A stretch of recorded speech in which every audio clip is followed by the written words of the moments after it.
The entire Socratic Method, it's basically helping someone know what to do next. Will they do A or will they do B, and why they're gonna do that? We cannot talk about the Socratic Method without talking about the hero's journey. And Joseph Campbell has inspired me over my adult life to become the hero, my own hero, to be the person in charge of my destiny, to take ownership for my choices, for my results, to face the consequences of my choices, the good and the bad. And this is what I am trying to teach my daughter earlier than I've learned. I was in my 20s when I started studying philosophy and learning from the great thinkers. Marcus Aurelius, my biggest crush. Marcus Aurelius was something else. Welcome back. If you're new here, I am Andrea, and this is our second year homeschooling my 7-year-old daughter who is in 2nd grade. If I were to summarize the Socratic Method, I think I would say there are 2 questions that you ask. What would you do next, A or B? And the second question is, why A or why B? The entire Socratic Method, it's basically helping someone know what to do next. Will they do A or will they do B, and why they're gonna do that? So when they say what they're gonna do, they need to say exactly what they're gonna do and what's their goal with that, why they're doing that. I'm giving her ownership for her own choices. Instead of telling her to do her math work, she gets to choose whether she's gonna do math or she's gonna do grammar. And there's so much that goes with that, because just the fact that you choose to do something, it doesn't mean that you're gonna go and do something happy with a smile on your face. And that's when we talk about the monsters. The monster of resistance, the monster of distraction, and the monster of victimhood. And I have methods to measure her. She has to measure herself, because this is a whole self-evaluation thing.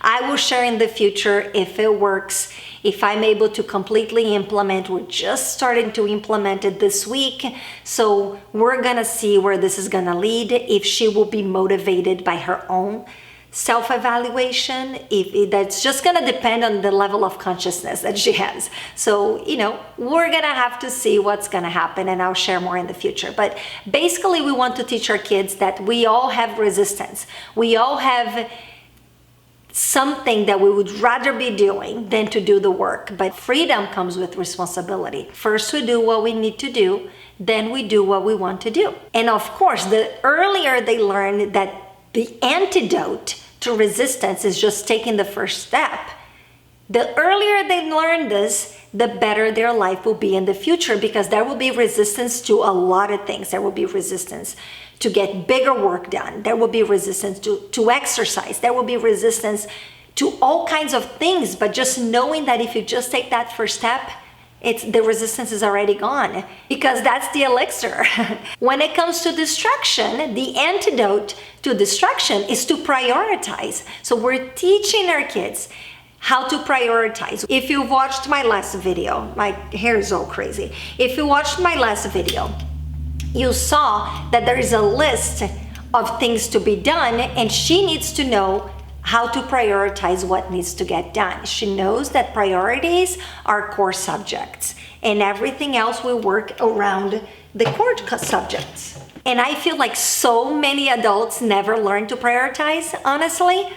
And prioritizing is basically what you're gonna focus on next. So priority is important. And when it comes to victimhood, really the antidote to victimhood is gratitude. And that's a habit, that's a practice that I have had in my entire life, because my mom raised me like this, just to be grateful for what you have. And I have instilled that into my daughter, but it is a practice. Sometimes it's easy to get entangled in the things that we don't want, right? And just remembering that we are grateful for the opportunity that we have. At least we're home doing the schoolwork at home, not sitting at a desk for 6 to 8 hours, depending on the school.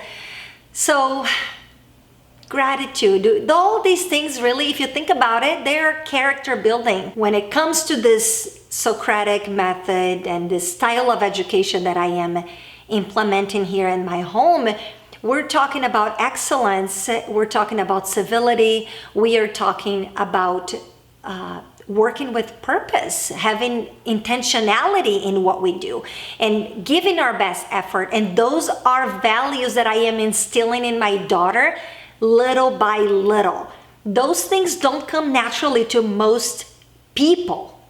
Children are just learning. If they would have their way, they would just play all day, right? That even rhymed. Those are things that we practice daily, asking for the best effort, asking them to self-evaluate. What do you think your work looks like? And lately I've been asking her to review her work. She needs to check her work.